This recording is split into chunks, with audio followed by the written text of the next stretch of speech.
Hello, hello, voilà, retour, hein. On est toujours évidemment au Sénégal, à côté de Saint-Louis, juste sur un aérodrome, pour l'arrivée de cette 11e avant-dernière étape, hein. C'était une étape importante puisque c'est une étape qui a permis aux pilotes de rejoindre maintenant le Sénégal après la Mauritanie. Et puis on a le plaisir d'avoir avec nous l'un des deux Genevois de cette épopée, de cette aventure, Rémi Vauthier. Rémi, bonjour.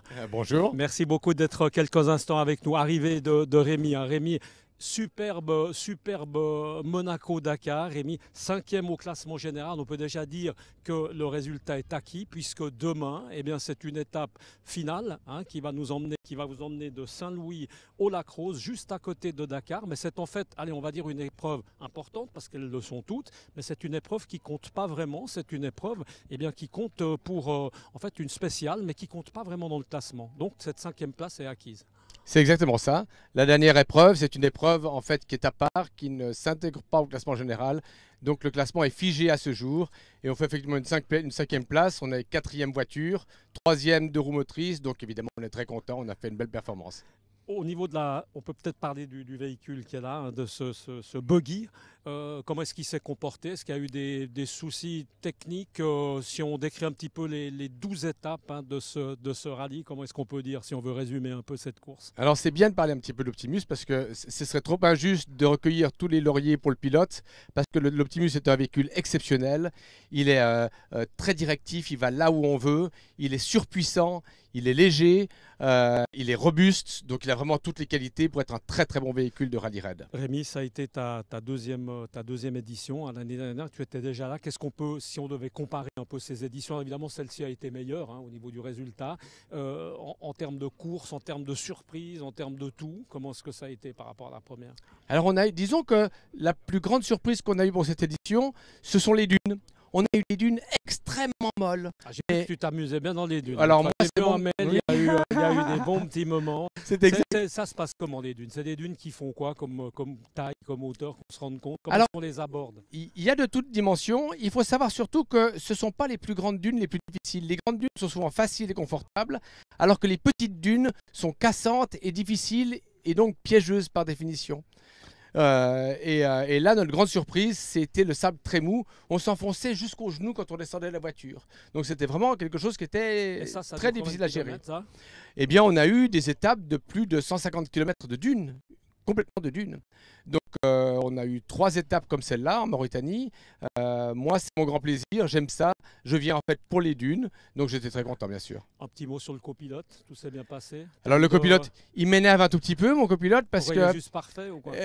Non, c'est pas ça. À peu près ça. Moi d'habitude, je suis plutôt rapide au niveau du cerveau. C'est en tout cas l'impression que j'en ai. Mais ce sale gamin, lui, il est toujours plus rapide que moi. Il a toujours une longueur d'avance. Et puis c'est un excellent copilote puisqu'il était pilote moto. Et quand on était pilote moto à Rallye Raid, il a fait 16 fois le Dakar. On est nécessairement très bon navigateur. Et en plus, c'est un ami. Donc évidemment que... Voilà.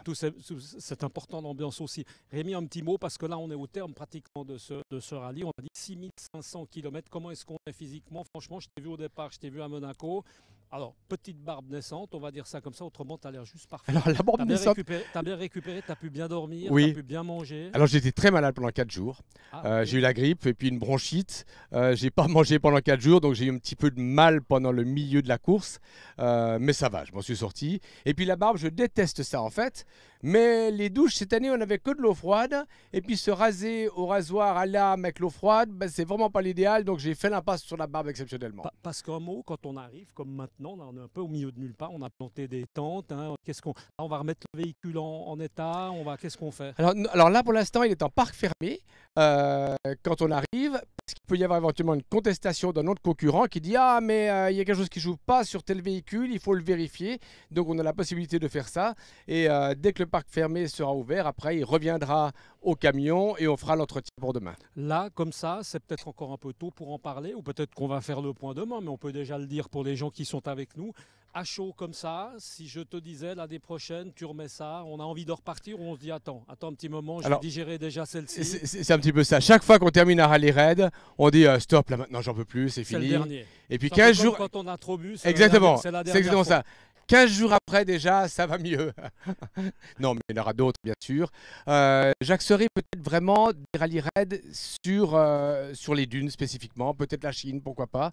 Il y a des très beaux rallyes qui se font actuellement en Chine, dans le désert de Gobi par exemple, où il n'y a que de la dune. Et ça, c'est quelque chose qui m'intéresse beaucoup. Donc on aura compris, Rémi Vautier, grand spécialiste des dunes. Exactement. Merci Exactement. beaucoup Rémi, et puis on va certainement te retrouver demain pour le final, et puis merci en tout cas beaucoup. Voilà, et puis juste un petit mot si tu permets peut-être, parce que ça vaut la peine de parler de cet ancien aéroport de Saint-Louis. C'est là qu'atterrissait Syntex quand il faisait ses liaisons postales. Absolument. Et pour la petite histoire, si tu veux réserver sa chambre, il y a un hôtel. et à l'hôtel de la Poste, si tu veux réserver sa absolument. chambre à l'hôtel de la Poste, tu dois t'y prendre plus de 2 ans à l'avance. Ouais, absolument. Voilà. Merci pour ce joli petit moment d'histoire. Merci beaucoup Rémi. C'était un grand plaisir pour moi. On attend sur cet aérodrome, on vient d'en parler, le prochain Genevois, Vincent Gonzalez, Vincent qui devrait pas tarder de venir nous rejoindre. Merci beaucoup et puis nous on se retrouve tout à l'heure. Ciao. Merci.